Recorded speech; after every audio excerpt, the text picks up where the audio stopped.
Pulidwa chifukwa cha ine. Ambuye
pamwamba.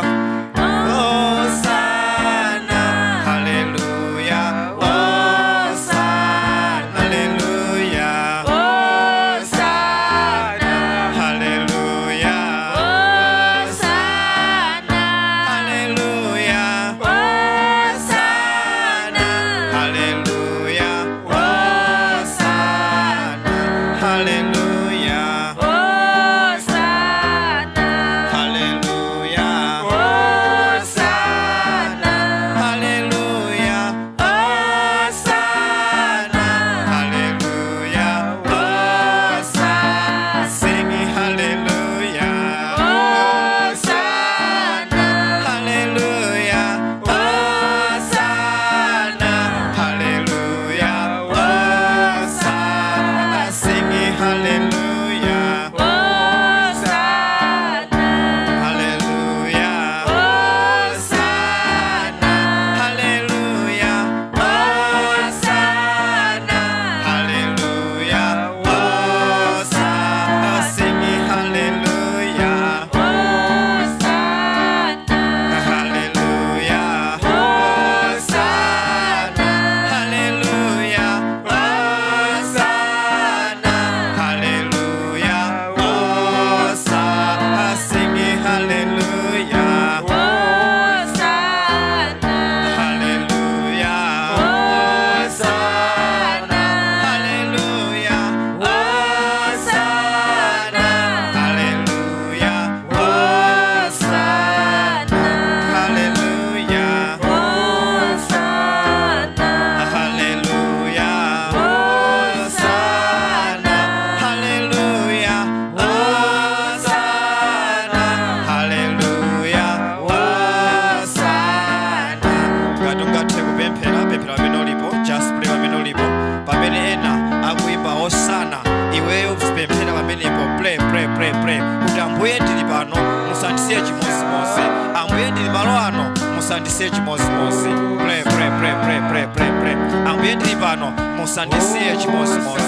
Ndili pano mundikhuze, ndili pano kuti mundichiritse, ndili pano kuti mundimasule, ndili pano kuti mundisogolere, ndili pano kuti china chake chindichitikire. Pemphera.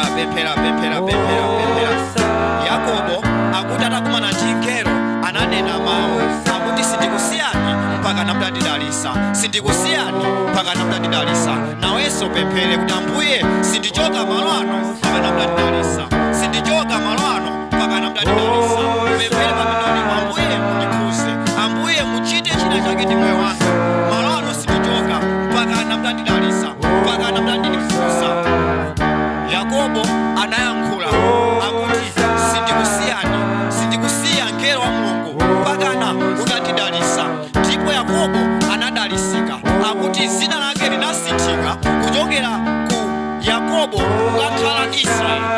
Akuti zina la Yakobo linasinthika kuchoka pa Yakobo kukhala Israeli. Nawenso unenese kuti Ambuye sindichoka malo ano mpaka na zina langa litasinthika, mpaka namutasintha zina langa. Pemphera ndipo sukhala chimozimozi. Mzimu wa Mulungu ulipo mpano kuchita china chake ndi moyo wako. Mzimu wa Mulungu ulipo mpano kukumasula, kukuchiritsa. Sungabwere malo ano ndipaso chimozimozi. Ngati ukudwala iweyo kuchiritsidwa, ngati ukuzunzika ndi china chake nyumba mwako, Mulungu akumasula usiku uno mu dzina la Yesu Kristo. Moyo wako sukhala chimozimozi. Pemphera. Just connect yourself. Kaya uli kunyumba, connect yourself into this prayer. Kuti Ambuye musandisiye chimozimozi. If you are under the sound of my voice, wherever you are, just connect yourself.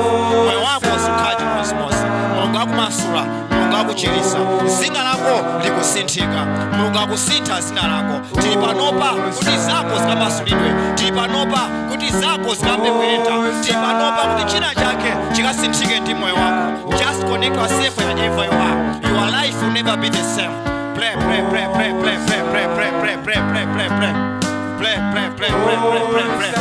Malo ano sali chimozimozi. Akuti chisime cha Betsaida chasekulidwa. Akuti pa chisime cha Betsaida chimachitika ndi chani? Akuti mngelo wa Mulungu amabwera nazatakasa madzi, ndipo iye amene ali woyamba kugwera madzi muja amachiritsidwa. Ngati afuna machiritso amamasulidwa chokumbukiridwa ngati afuna pamasulidwe panonso mngelo wa Mulungu akuti tilipo mpano ndifuna titakase chisime chimene chili malo ano kuti wina wake wamasulidwe chomonga kambeweyo tikungoyankhula tililime lako kuti Ambuye tili panopa musandisiye chimosimosi musandisiye chimosimosi. Thank you Father, thank you Jesus. Pray. Pempera. Chito yako ija ipezekeso, business yako ija ipiteso pasogolo. Mulungu akumasula, Mulungu akuchitira mu zina la Yesu Kristo. Thank you Father, thank you Jesus, thank you Holy Spirit. Mulungu afuna apereke zisomo malo ano, zisomo. Kopanda chisomo moyo wako sungapite chisogolo. Ngati weyo zako sisi kuyenda, ndiye kuti ukusowekera chinthu chimodzi, ukusowekera zisomo. Opanda chisomo cha Mulungu moyo wako sungaende. Opanda zisomo moyo wako sungaende. Ukusowekera chisomo. Ngati ukamakhala ukumaona kuti zako sizikuyenda, uziwe kuti chisomo chimene palibe. Ndipo usiku uno Mulungu afuna apereke zisomo. Chisomo choyamba ndi chisomo ndithu chokumbukiridwa. Mulungu akufuna kuti weyo ukhale munthu wokumbukiridwa. Ngati kuntchito anakuyiwala, lero li Mulungu akukumbukira. Ngati pa nyumba kwanu kapena ku family ya kwanu ndiwe woyiwalidwa, usiku uno ukulandira chisomo chokumbukiridwa kuti akukumbukire, akupase zosoweka zako. Ena mwa inu business sikuyenda chifukwa chani? Wina wake sakukukumbukirani, sakukupasani ngongole. Ndofuna tilengeze moyo wako ngati upanga business ngongole zako sija Mulungu azibweseresa, akhuza anthu amene ali ngongole zakozo kuti apereke by fire mu zina la Yesu Kristo. Business yako singaende ngati ndalama zili ndi anthu. Usiku uno pali chisomo chokumbukiridwa, chisomo chokumbukiridwa. Mulungu akukumbukira mu zina la Yesu Kristo. Tikamawerenga mawu ku Esther chapter 6 verse 1, Esther chapter 6 verse 1, mawu akuti amfumu amalephera kugona chifukwa chani? Akuti akatakubuzikire ukuku tulositima bwera, akatapange ichi tulositima peseka. Ndeno anamba kuwerenga buku la kalekale munalembedwa mbiri za kale. Chinachitika ndi chani? Akuti akuwerenga buku lija anazindikira kuti panali mnyamata wina wake amene anaulula chiwembu kuti amfumu afuna aphedwe, koma munthu ameneyo palibe chimene anamuchitira Mordekai, komano anapasa promotion munthu wina. Tekuti amfumu amalephera kugona kuti mpakana azindikire kuti pali wina wake akufunika kudalisika, pali wina wake akufunika kukwezeka. Ndofuna ndikuuzenso iwenso chimosimosi, nkutheka walemba makalata yako ija inali yolondola, koma wina wake anangopanga zoti weyo ntchito usayambe. Nkutheka iweyo ndithu umachita bwino pa nyumba kwanu, umachapa malaya bwinobwino, umaphikira munako bwinobwino, kena kalikonse umapanga, komano chikoti mabacha ako palibe, amuna ako samakukonda. Momota ugulire zovala iweyo amagulira azibwezi. Tekuti iweyo sukukumbukiridwa, sakuthokoza zabwino zimene ukuchita. Ndofuna ndikupemphereba usiku uno kuti pali chisomo chokumbukiridwa. Monga mmene mfumo imalephera kugona, ndofuna ndikuuzechi wina wake alephera kugona mpaka na ntchito yako atakupasa. Wina wake walephera kugona mpaka na ngongole yako atakubwesera. Wina wake sagona mpaka na zako zitayamba kuyenda, sagona mpaka na ntchito yako itapezeka. Chisomo chokumbukiridwa kwa moyo wako mu zina la Yesu Kristo. If you are under the sound of my voice, wherever you are, receive the grace of remembrance in the mighty name of Jesus. You will be remembered in your businesses, you will be remembered in your career, you will be remembered in your academics in the mighty name of Jesus. Thank you Lord, thank you Father, thank you Jesus, thank you Holy Spirit. You are God, you are mighty, oh Lord. Thank you Father, thank you Jesus, thank you Jesus, thank you Holy Spirit. Chisomo chokumbukira moyo wako mu zina la Yesu Kristo. Chisomo chokumbukira moyo wako mu zina la Yesu Kristo. Mulungu upase chisomo chokumbukiridwa pa moyo wako, ukumbukiridwe pa business yako, ukumbukiridwe pa ntchito yako, ukumbukiridwe pa kena kalikonse kamene ukuchita mu dzina la Yesu Kristo. Ndeno pali chisomo ichi, chisomo chopita pasogolo, chisomo cha liwiro. Ena maife tikulakwisa zinthu chifukwa tikusoweka chisomo cha spidi, chisomo cha liwiro. Liwiro pa moyo wathu palibe. Chaka chatha timagulisa tomato, chaka chino tikugulisa tomato. Chaka chatha timagulisa makala, chaka chinonso tikugulisa makala. Ndekuti palibepo kusintha, sitikupita chisogolo, sitikupangapo improve. Chaka chatha ntchito inali yomweyo, 10 years ntchito ndi yomweyo, 5 years ntchito ndi yomweyo, opanda promotion. Ndekuti kena kake kakusowekera. Taba kufunafuna ntchito tikalekale, komano ntchito sikubwera. Ndekuti pali kuchedwa. Ngati pali kuchedwa nthawi zambiri timalakwisa zinthu. Pakakhala kuchedwa zinthu timalakwisa. Tikusitenga pati. Tikamawerenga mawu pa 1 Samuel chapter 13 verse 8 tikumva za Sauli amapita ku nkhondo, ndipo Profeti Samuel anamuuza akuti nkhondo iyi usanambe kusewera, umve kaye kwa ine ndibwere kaye, udikire masiku 7 ndikabwera ndizapereke nsembe kwa Mulungu kuti inuyo muwine nkhondo imeneyi. Ndipo Sauli amadikira.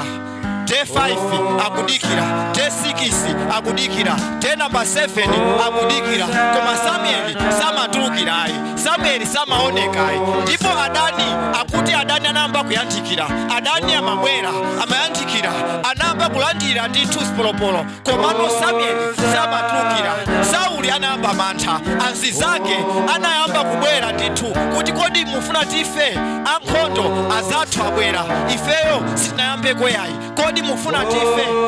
Chomwe anapanga akuti anangoti ineyo ndipereka ndekha nsembe. Samuel wachedwa, ndipereka nsembe ndineyo. Akuti anangopereka nsembe, Samuel anatulukira, ndipo anamfusa akuti kodi wapanga chani Sauli? Sauli akuti ndinaona kuti niyo mukuchedwa, ndipo adani anatiyandikira, ndipo naganiza zoti ndingopereka ndineyo nsembe. Ndipo Samuel ananena maonena kuti ndiwe opusa Sauli. Haleluya. Kutanthauza kuti ngakhale nthawi inali yochedwa, komano Sauli samayenera kupereka nsembe. Ndifuna ndikuuze ichi, nawenso anakupromisa ndithu ntchito, koma ntchito ija sikubwera. Anakupromisa zambirimbiri Mulungu kuti iweyo ukhala pa ntchito, iweyo uyamba business, iweyo umanga nyumba, iweyo ndikuona kukwezedwa, ndikuona promotion, koma zimenezo sikuziona. Ndipo amba kudankhawa, ndipo kufuna kubwerera mbuyo, ukufuna utayamba kungochita zibwezi chifukwa business ija sikubwera, ufuna kubwerera mbuyo chifukwa zomwe mafuna zija sizikupezeka yayi. Ndofuna ndikuuze ichi, upitirizebe kudikira kwa Mulungu, koma pakufunika chisomo. Mulungu akakupasa chisomo chimenechi, iweyo ulandira mosavuta. Landira chisomo cha liwiro pa moyo wako mu dzina la Yesu Kristo. Chisomo cha liwiro pa moyo wako mu dzina la Yesu Kristo. Thank you Father, thank you Jesus, thank you Lord. Amene timapembezayo toyera akuti ukatchula chimene Mulungu ali, akuti chimenecho chimachitika pa moyo wako. Ukamati Ambuye ndinochirisa, amakuchirisa. Ukati Ambuye inuyo ndino amphamvu, mphamvu yakeyo imaonekera pa moyo wako. Ukangonena kuti Ambuye inuyo ndino masula, kumasulako ndikumene kumabwera pa moyo wako.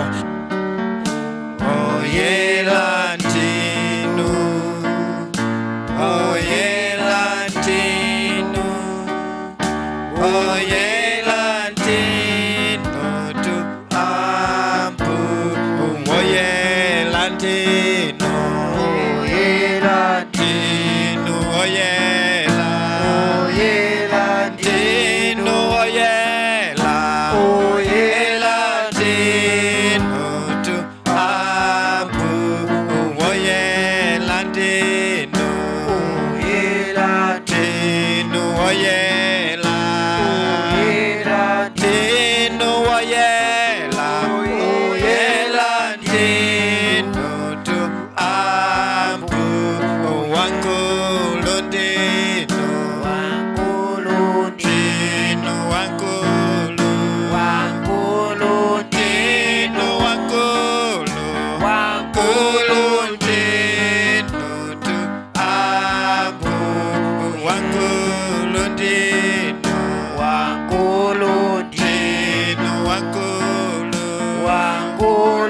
Teno wankulu, wankulu teno tu ambu, wankulu teno, wankulu teno wankulu, wankulu teno wankulu, wankulu teno.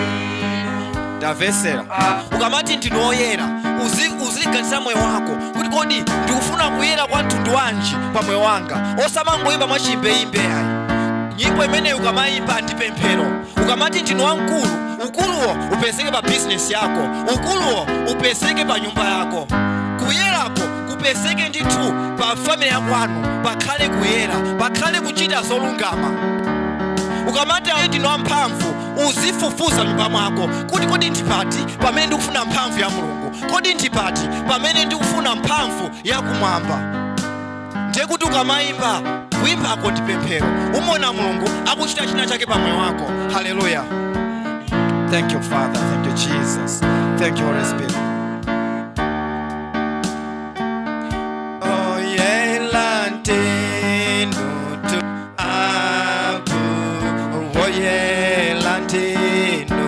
Oh yeah, lantino. Oh yeah, lantino. Oh yeah, oh yeah, lantino tu abu.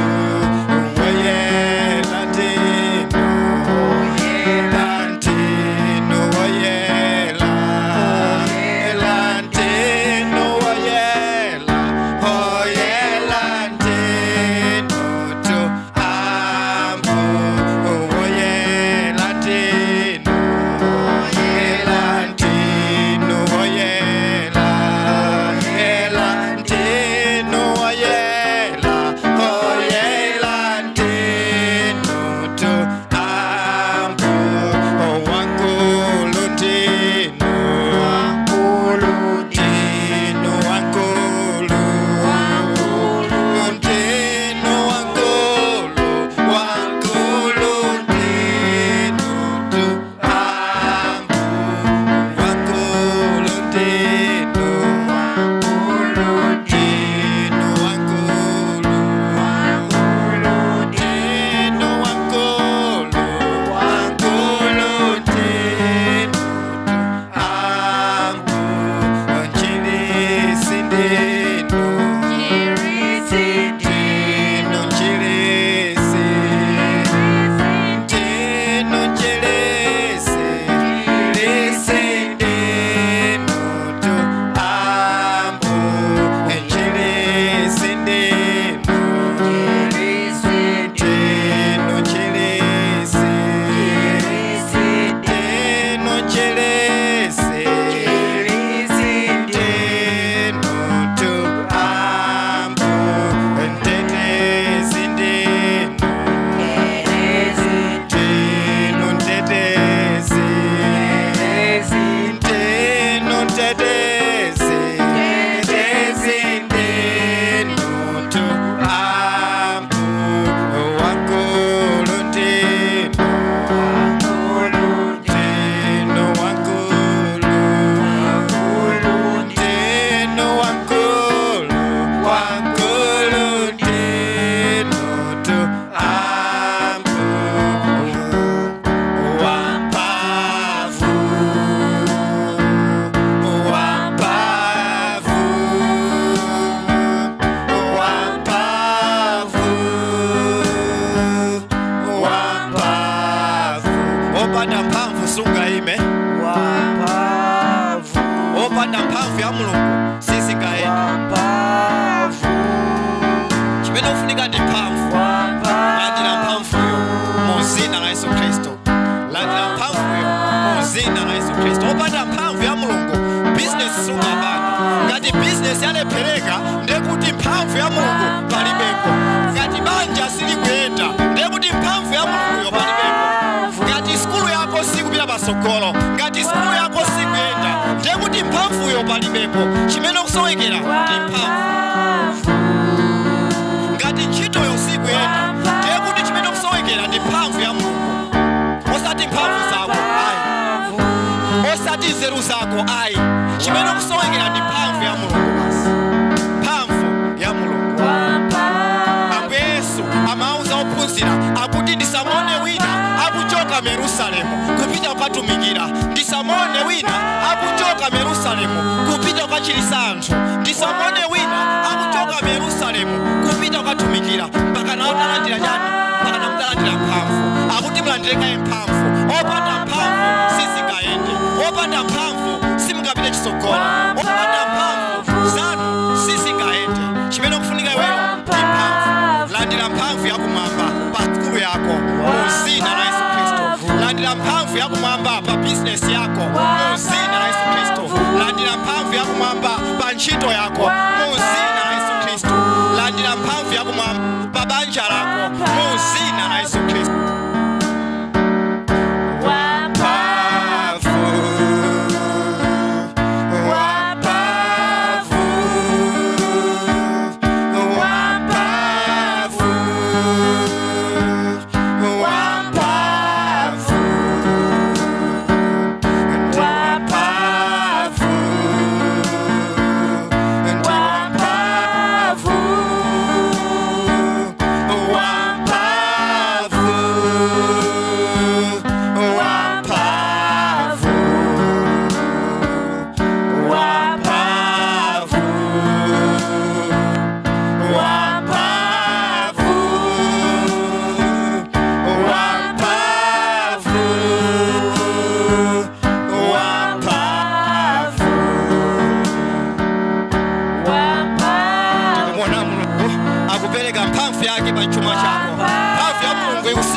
Skulu yako mphamvu ya Mulungu ikusikira pa mayeso ako amene akubwerawa.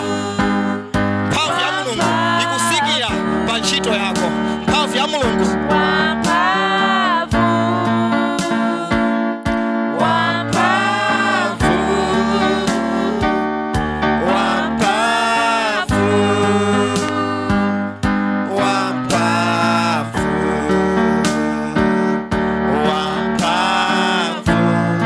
usajoge malo ano mpaka na Mulungu anakuza ndi mphamvu. Afuna kuzonse ndi mphamvu yake usiku uno. Usajoge malo ano mpaka na utasosedwa. Usajoge malo ano mpaka na utasosedwa. Mpaka na utapakidwa mafuta osonyeza kuti mphamvu ina yake yapadera yasilira moyo wako. Usajoge malo ano mpaka na mphamvuyo itakukhuza utalandira mphamvu mu dzina la Yesu Kristo. Thank you, Father. Thank you, Jesus. Thank you, Holy Spirit.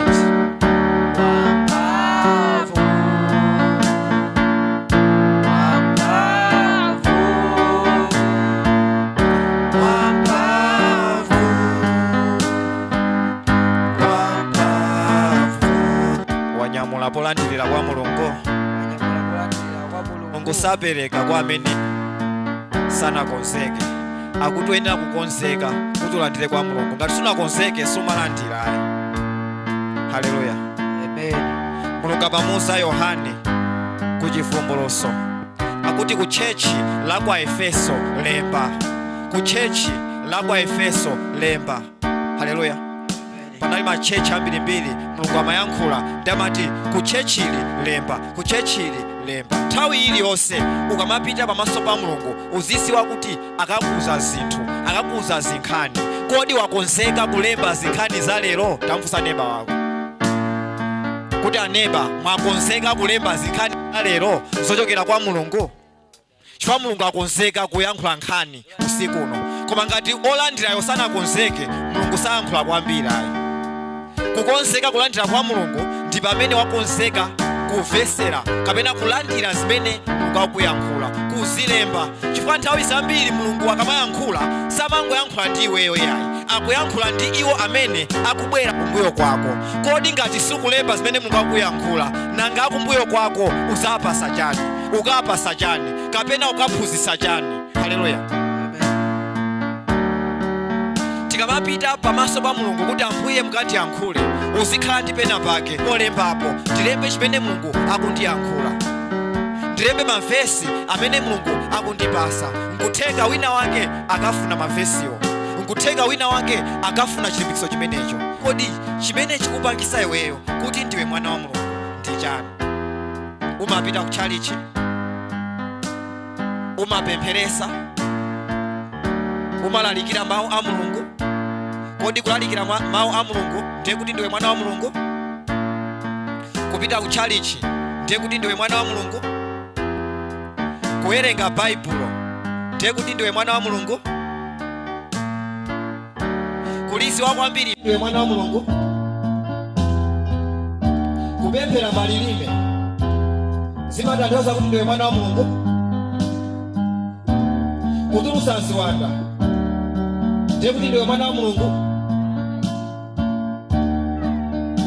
Nanga kunenera kuti amayi inu mulandira business, amayi inu ndikuonani mukupeza ntchito, amayi inu ndikuonani mukwezeka, ndiye kuti amene ali mwana wa Mulungu? Nanga mwana wa Mulungu ndi ndani? Tizwa bwanji kuti uyu ndi mwana wa Mulungu? Chomwe chimaonesa kuti uyu ndi mwana wa Mulungu ndi chani kwenikweni? Ndi chimene Mulungu akutifunsa usiku. Haleluya. Mwasangasanga ndifuna tiwerenge Romans chapter 8 verse ya 9 mpaka 11. Romans chapter 8 verse ya 9 mpaka 11.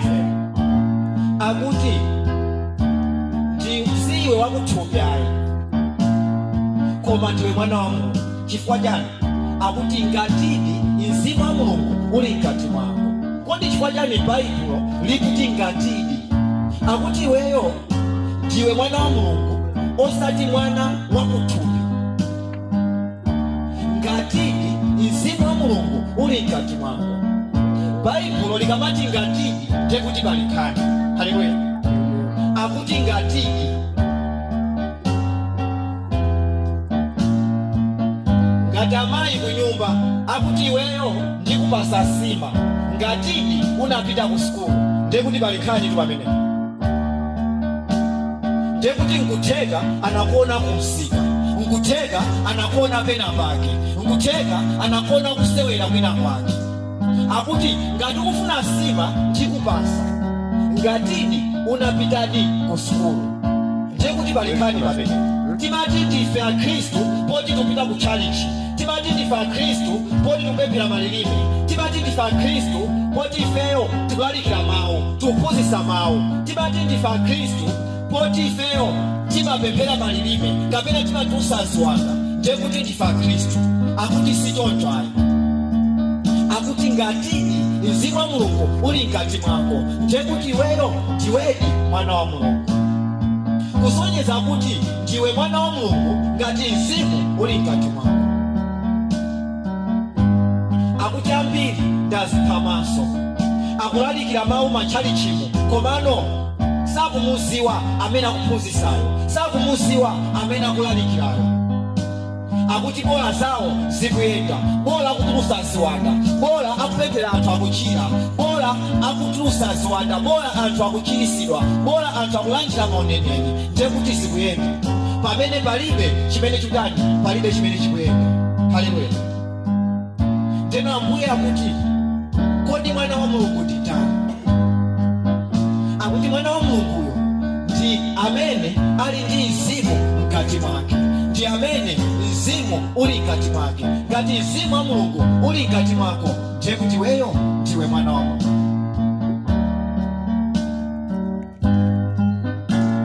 Haleluya. Mfradi bitise kuwerenga kuti ndifesane kuno bwino. Mawu akuti now if anyone does not have the spirit of Christ, he is not his. Akuti amene alibe Mzimu wa Mulungu ndiye kuti si wa iye ayi. Ndiwe wa Mulungu ngati Mzimu wa Mulungu uli mkati mwako.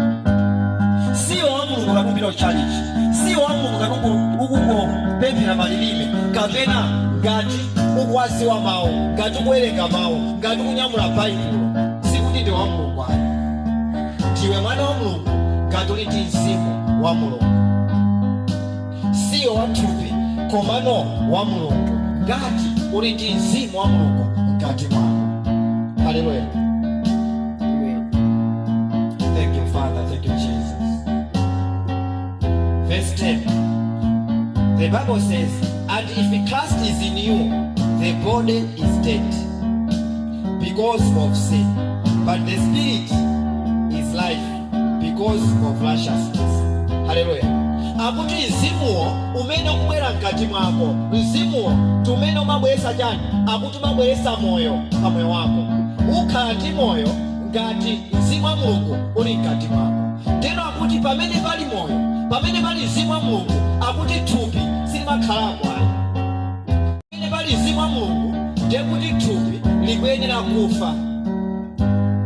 Likuyenera kufa ku tchimo. Akuti mzimu wa Mulungu umabweretsa moyo. Mzimu wa Mulungu upangisa kuti iweyo ufe ku tchimo. Tikumvaponso china chake apa. Ngati iweyo uli mwana wa Mulungu, ndiye kuti wafa ku tchimo. Haleluya. Akuti Ambuye Yesu anafa pa mtanda paja kukupasa iweyo mzimu, kukupasa iweyo moyo. Ndeno ngati mzimu wa Mulungu uli mkati mwako, ndiye kuti iweyo thupi lako liyenera kutani? Liyenera kufa. Ngati mmene Ambuye Yesu anafera pa mtanda paja, ndiye kuti thupi lako walikhomera pa mtanda paja pamodzi ndi Ambuye Yesu. Ndipo ndi pamene mzimu wako ungakhazikike mkati mwako, ndi pamene ungatchedwe mwana wa Mulungu. Akuti ngati thupi lako lafa, ndiye kuti mzimu wa Mulungu ukhazikika mkati mwako. Koma ambiri mwa ife sitinafebe ku tchimo. Haleluya. Pali kufa ku tchimo ndi kukhala ndi moyo mu tchimo. Koma ambiri mwa ife tikukhala mu tchimo, sitinafebe ku tchimo ayi. Ndeno ngati sitinafe ku tchimo, akuti ndi chimene chimaonesa kuti ifeyo tikadali mwana wa ndani? Mwana wa oyipa uja, osati mwana wa Mulungu. Koma iye amene ali mwana wa Mulungu ndi amene ali ndi mzimu wa Mulungu mkati mwake. Tafunsa neighbor wako, kodi ndiwe mwana wa Mulungu? Kodi mzimu wa Mulungu uli mkati mwako? Akuti mwana wa Mulungu ndi amene mzimu wa Mulungu, mzimu wa Yesu uli mkati mwake. Pamene pali mzimu wa Mulungu, akuti tchimo limatani? Tchimo limasamuka. Pamene pali mzimu wa Mulungu pali moyo. Pamene pali moyo, akuti pamakhala imfa ya thupi. Sipangakhale zinthu ziwiri zonse pamodzi ayi. Sungakhale mwana wa thupi kenaka sukhalanso mwana wa ndani? Mwana wa Mulungu. Akuti mwana wa Mulungu thupi lake ndilakufa, ndiye kuti afa ku tchimo. Tikamati mwana wa Mulungu, ndiye kuti thupi lafa ku tchimo. Timalizise text imeneyi pa verse 11. Ndakuti, but if the spirit of him who raised Jesus from the dead dwells in you, he who raised Christ from the dead will also give life to your mortal bodies through his spirit who dwells in you. Akuti mzimuwo ndumene ukupase moyo. Mzimu wake utiwo. Akuti mzimu umene uli mkati mwako. Mawu akuti sananene kuti mzimu umene uli pa iwe. Mzimu umene uli mkati mwako. Kutanthauza kuti mzimu wa Mulungu umapanga manifest pamwe wanthu mu njira zosiyanasiyana. And chimenechi tiyenera kuchisitikira, tiyenera kuchisiwa. Tikapanda kuchisiwa tizasokonekera. Ambiri asokonekera kale. Chifukwa chani? Amaona ngati kupemphera malilime ndiye kuti ali ndi Mulungu, ndiye kuti ali ndi Ambuye Yesu. Koma sisi choncho ayi. Chifukwa chani? Amaona ngati kuti kupemphera malilime ndiye kuti mzimu wa Mulungu uli mkati mwawo, koma mzimu wa Mulungu uli pa iwowo. Haleluya. Tiyenera kuziziwa zinthuzi kuti pali mzimu pa iwe, mzimu ndi iwe, kapena mzimu mkati mwako. Ndiye mawu akuti mzimu umene umapereka moyo ndi mzimu umene uli mkati mwako, osati mzimu umene uli pa iwe, osati mzimu umene uli ndi iweyo. Ndichifanyake atumiki ambiri akuona ngati zawo zikuyenda pamene sizikuyenda. Haleluya.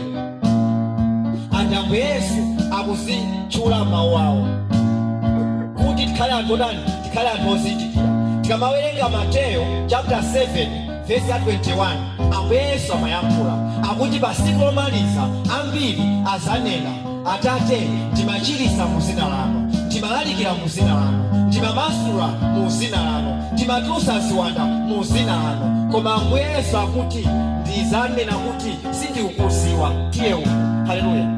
Kusonyeza kuti Ambuye Yesu samatidziwa ifeyo ngati anawo pamene tikutulutsa ziwanda, samatidziwa ifeyo ngati anawo pamene tikupemphera anthu namachiritsidwa, pamene tikunenera ndipo anthu ndomachitika, pamene tikuchita zinthu zozizwa. Sizimatanthauza kuti ifeyo ndife ana Mulungu. Akuti pa tsiku lomaliza amenewo ndizauza kuti pitani uku, sindikukudziwani. Nanga kodi nditani amene ali mwana wa Mulungu? Akuti Ambuye Yesu amaziwa iye amene ali ndi mzimu wake. Tikamawerenga pa Mateyo 7 verse 21 omweyo tikamasika, akuti ndikwaziwa iwo amene amachita mawu anga. Chifukwa chani akuti ndikwaziwa amene amachita mawu anga? Kuchita mawu a Mulungu ndiye kukhulupirira. Kutanthauza kuti ukamachita mawu a Mulungu, ukamva mawu a Mulungu nayamba kuwachita, ndiye kuti wakhulupirira. Ukakhulupirira umalandira chizindikiro choti amayi awa akhulupirira, abambo awa akhulupirira, mtsikana uyu, mnyamata uyu wakhulupirira. Chizindikiro chimenecho akuti ndi mzimu mkati mwako. Chizindikiro chimenecho ndi mzimu wa Mulungu mkati mwako, the indwelling spirit, osati the upon Holy Spirit, osati the with you Holy Spirit. Satuluke mu Yerusalemu mpaka namutazazidwa ndi mphamvu imabwera pa iwe. Mphamvu pa iwe ndiye malilime amene kuyankhula, mphamvu pa iwe ndiye kunenera kumene kunenera, mphamvu pa iwe ndiye kuchirisa kumene kuchirisa anthu, mphamvu pa iwe ndiye kulalikira mawu amene kulalikira. Koma mphamvu pa iwe sizakutengera kumwamba, mphamvu pa iwe sikupangisa iweyo kuti ukhale mwana wa Mulungu. Akuti mwana wa Mulungu ndi amene ali ndi mzimu mkati mwake. Tamfunsa neighbor wako kuti kodi ndiwe mwana wa Mulungu? Mzimu uli mkati mwako? Kodi tiziwa bwanji kuti ndiwe wa Mulungu? Akuti tiziwa kuti ndiwe mwana wa Mulungu ngati ukuchita mawu. Sizovuta, sitiziwa poti kupita ku chalichi, sitiziwa poti umanyamula baibulo, sitiziwa poti umapemphera malilime. Komano tiziwa ngati weyo umachita mawu a Mulungu. Ngati mawu a Mulungu akuti usabe, iweyo wasiya kuba, ndiye kuti iweyo wakhulupirira ndipo mzimu wa Mulungu ali mkati mwako. Ngati mawu a Mulungu akuti chigololo iyayi, ndipo iweyo wasiya chigololo, ndiye kuti wamva mawu, wayamba kuchita mawu, ndiwe mwana wa Mulungu ndipo wapulumutsidwa. Haleluya. Ngati mawu a Mulungu akuti katangale iyayi, iweyo wasiya katangalero, ndiye kuti ndiwe mwana wa Mulungu. Ndi chimene tingaziwire kuti amayi awa ali ndi mzimu mkati mwawo. Pali zinthu zina timaziwa kuti abambo awa, amayi awa, mtsikana uyu azazidwa ndi mzimu wa Mulungu kapena ali ndi mphamvu ya Mulungu. Timaziwa bwanji malilime? Timaziwa bwanji kupemphera anthu kumachiritsidwa? Timaziwa bwanji kunenera kumachitika? Timaziwa bwanji kuchita zozizwa? Akuti zimenezo ndi zizindikiro zoti munthu ameneyo wazazidwa ndi mphamvu ya Mulungu. Koma kuzazidwa ndi mphamvu sizimatanthauza kuti ndiwe mwana wa Mulungu. Akuti mphamvu ndi mphaso, koma mzimu mkati mwako. Akuti mzimu ameneyo ndi amene atani akutengere kumwamba. Mzimu ameneyo ndi amene apangise iweyo kuti ndiwe mwana wa Mulungu. Haleluya. Kukhala mwana wa Mulungu ndiko kukhala ndi Yesu Kristu mkati mwako. Tikamawerenga mawu pa Yohani chapter 1 verse ya 12.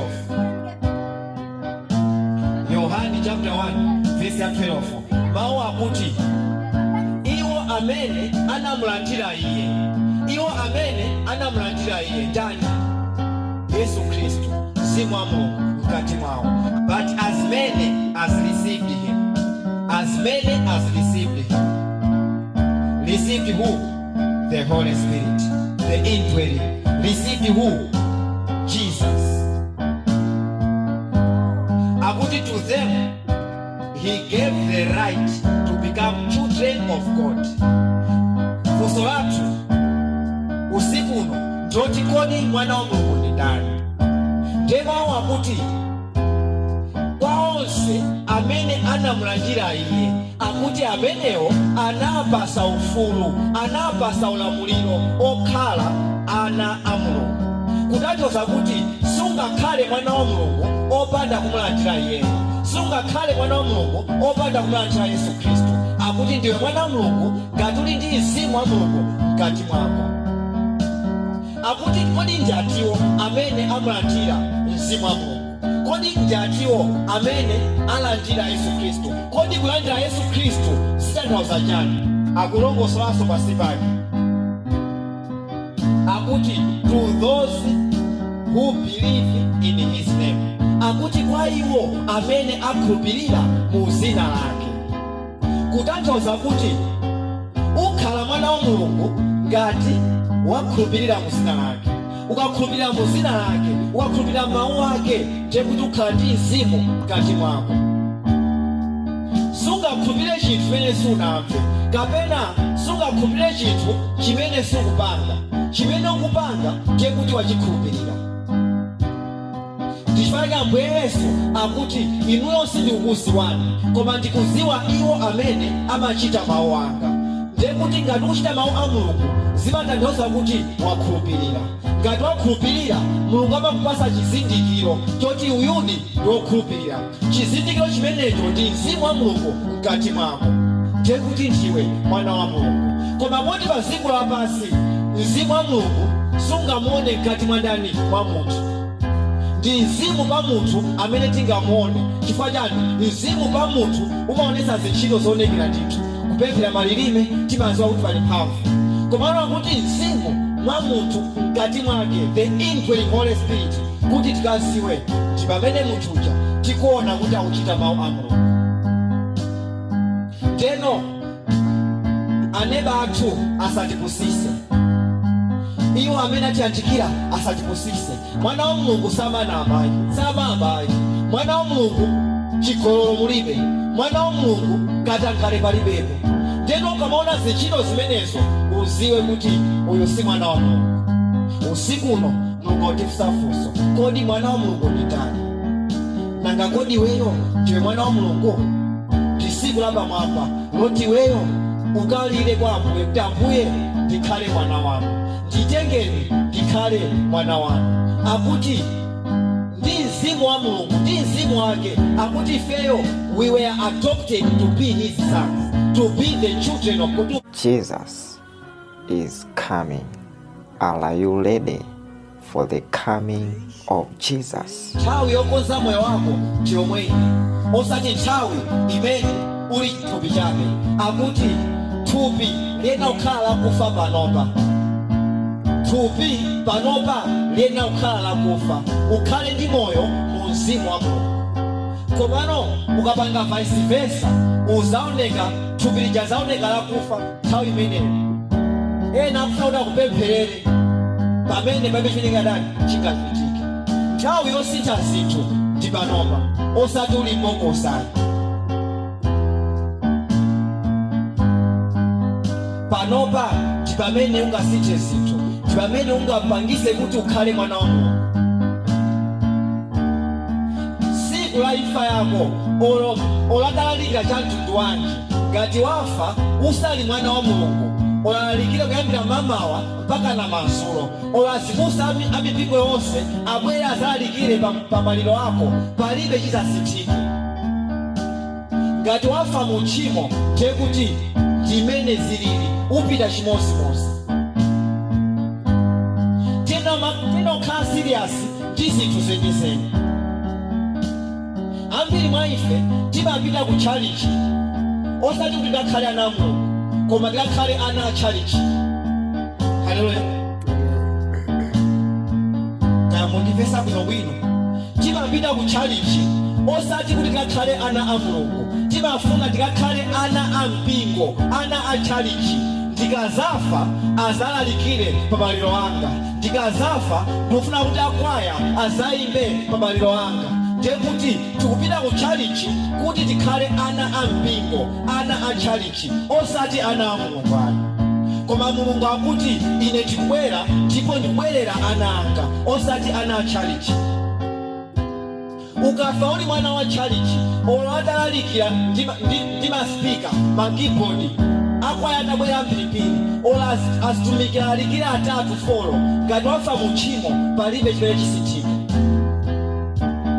Nthawi yokhala muchero ndinoyi, nthawi yoyenda muchimene mungakufuna ndinoyi. Tikakhale ana a Mulungu. Mwana wa Mulungu ndi ndani?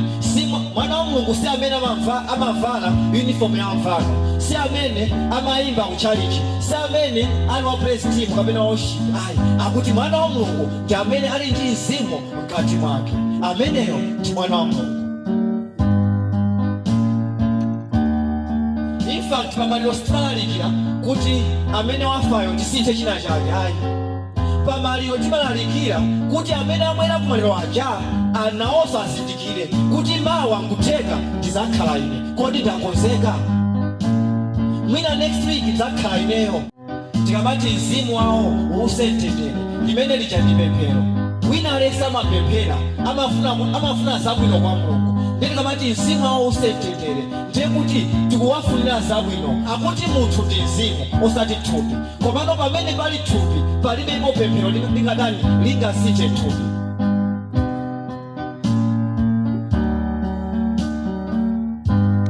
Nthawi yosintha moyo wako kukhala mwana wa Mulungu ndi usiku uno, ndi mazuwa ano, ndi tsiku lake leloli. Akuti ukakhale mwana wa Mulungu ukakhala okonzekera tsiku ndi tsiku, ukakhala ozindikira kuti kukhala mwana wa Mulungu sikupita utchalichi. Kukhala mwana wa Mulungu sikulalikira mawu yayi, koma kuchita mawuwo.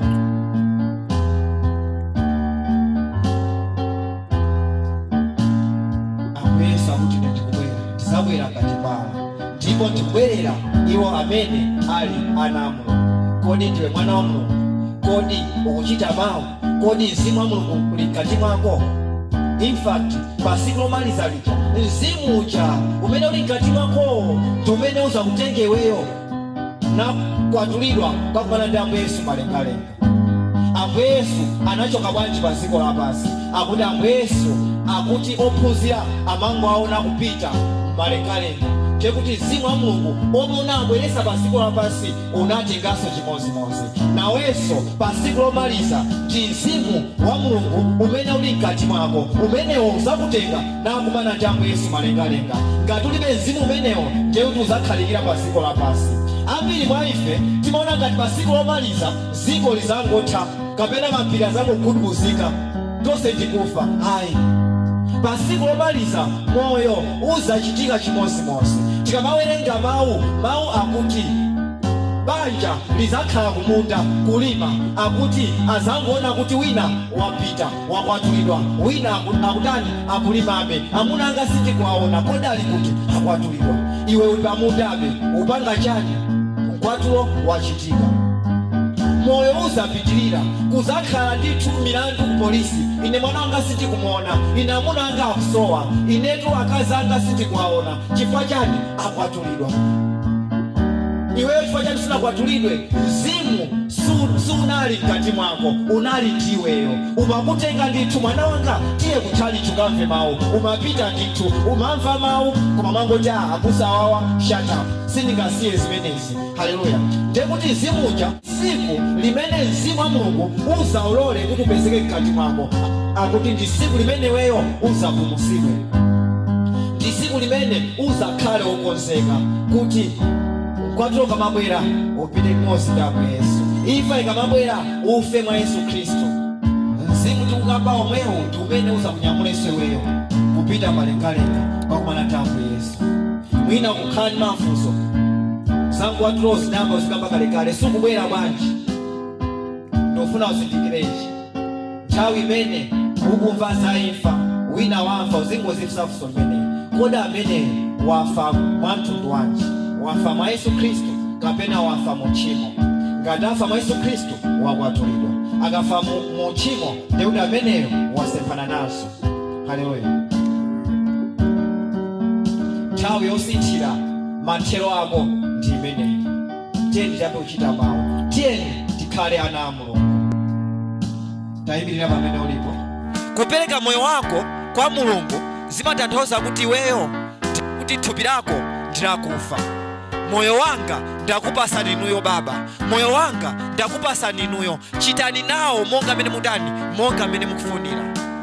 Ukafuna kuti zako zikuyendere ti Mulungu, akuti moyo wako umpase Mulungu. Kupereka moyo wako kwa Mulungu zimatanthauza kuti Ambuye, nthawi yanga ndakupasani inuyo, ntchito yanga ndakupasani, business yanga ndakupasani.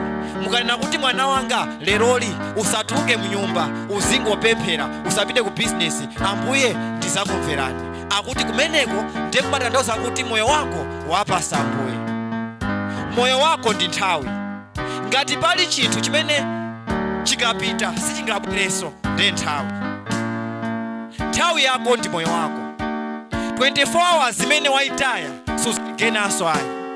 Ndipo mawu akuti Davide amapemphera akuti Ambuye ndiululireni kuti kodi masiku anga akuyenda bwanji. Mwina nkutheka ndikupanga relax ndikuona ngati ndasandisa ka 30 pamene mwina ndangosandisa ka 2. Ambuye ndiululireni ndiziwe kuti kodi masiku anga ali bwanji. Ukamati Ambuye ndikupereka moyo wanga kwa inu, uziwe kuti ukupereka nthawi yako. Ndefunso ndirakuti kodi nthawi yako unampasa Mulungu?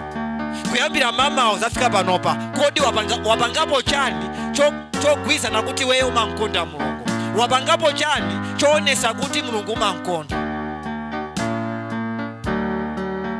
Thank you Father, thank you Jesus. Nthawi yako ndi moyo wako. 24 hours ukamayunikira, kodi ndapanga chani?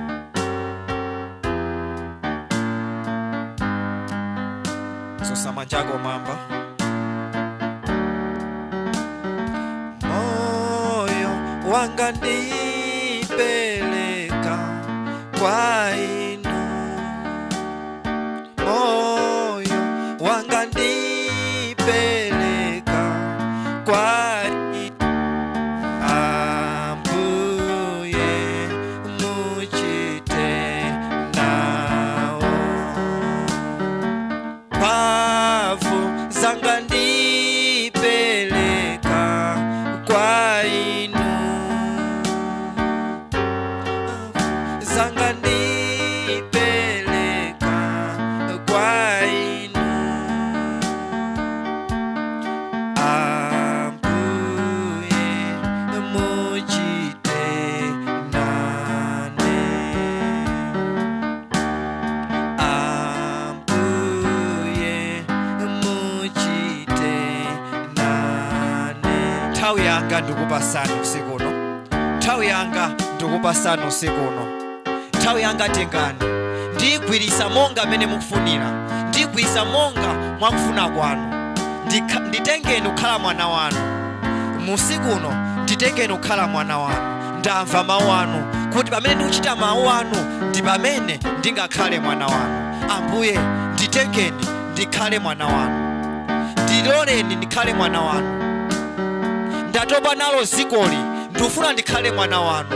Ambuye thupi langa ndikulipereka kwa inu, moyo wanga ndikupereka kwa inu, mphamvu yanga ndikupereka kwa inu, nzeru zanga ndikupereka kwa inu. Nthawi yanga ndikupasani, ndigwisa nthawi yanga monga mmene mukufunira. Ngati unali ndi chikhumbokhumbo kuti Ambuye ndifuna mphamvu yoti ndizipemphera mu uzimu, ndizipemphera ndithu monga pachifuno chanu, ndi nthawi yake ndimene ulandira mphamvu imene ukufuna, ulandira chimene wewe ukufuna. Akuti Mzimu wa Mulungu yemweyo akuti taonani ena ali ndi nzeru, Mzimu wa Mulungu yemweyo taonani ena ali ndi chisiwiso, Mzimu wa Mulungu omwewo taonani ena kupemphera malilime, Mzimu wa Mulungu omwewo taonani anthu ena ali ndi kuthekera kotani kotambasulira malilime. Akuti Mzimu wa Mulungu omwewo taonani anthu ena ali ndi kuthekera konenera. Akuti Mzimu wa Mulungu yemweyo, mphamvu yomweyo. Kodi weyo ufuna kuti mphamvu imeneyi ibwere mwa mtundu wanji usiku uno pamwe wako? Akuti chimene ukufunacho uchipemphere. Kodi ndi chani wakhala kulirira kwa Mulungu? Akuti chimenecho chikhale mu mtima mwako, ndipo Mulungu akupasa usiku wake ndi umeneyo. Ena takhala tikusirira kwambiri, ineyo ndimafuna nditamapemphera malilime. Kupemphera malilime sitimaphunzirayi, ndi mphamvu imene mwazazidwa nayo. Palibe skulu yopemphera malilime ukazazidwa ndi mphamvu imeneyo uzapemphera malilime, ukazazidwa ndi mphamvu imeneyo uzalalikira, ukazazidwa ndi mphamvu yakumwamba uzanenera, ukazazidwa ndi mphamvu yakumwamba uzapemphera ndipo anthu azachiritsidwa, ukazazidwa ndi mphamvu yakumwamba uzakhala wanzeru, uzakhala wachiziwiso. Akuti ndi mphamvu yakumwamba. Susa dzanja lako lamanja. Atate mu dzina la Yesu Khristu tuyamikani chifukwa cha nthawi yapamwamba imene munatipasa usiku uno. Tuyamikani chifukwa cha mawu anu, tuyamikani chifukwa cha mphamvu yanu, tuyamikani chifukwa cha machiritso, chifukwa chotiphunzitsa. Ambuye mukatamandike, mukakwezeke mu dzina la Yesu Khristu. Ndipemphero langa Baba kuti mawu amene mwapereka usiku uno akhale ndithu mbewu pa ana anu ikabale zipatso. Mwatenganso kukhala ana anu chifukwa cha mawu amene ali mkati mwawo. Ambuye, ndipemphero langa kuti mbewu imeneyi ikhale mbewu imene inafikira pa nthaka yabwino, ndipo zipatso zikaonekere poyera mu dzina la Yesu Khristu. Ndikuwayikiza ana anu m'manja mwanu kuti oyipayo asakakhuze mu dzina la Yesu Khristu. Kumene akupita apite ndi kuwala, apite ndi mphamvu yanu mu dzina la Yesu Khristu. Ambuye mukatamandike, Ambuye mukakwezeke. Ulemerero ndi wanu, ukulu ndi wanu, mphamvu ndi yanu, mdalitso ndi wanu. Tuthokoza chifukwa cha chisomo ana anu moyo wawo upitanso ndi mwaliwiro, aona zinthu zikusintha m'mabanja mwawo, aona zinthu zikusintha pa sukulu yawo, pa ntchito yawo, pa bizinesi yawo mu dzina la Yesu Khristu. Mu usiku uno ndulengeza moto ukazungulire pa moyo wawo, ndulengeza moto odabwisa ukateteze monga amene munatetezera Yobu ndi moto omuzungulira yeyo mu dzina la Yesu Khristu. Oyandikire mu dzina la Yesu Khristu. Thank you Father, thank you Jesus, thank you Holy Spirit. Ambuye mukatamandike, mukakwezeke mu dzina la Yesu Khristu. Amen.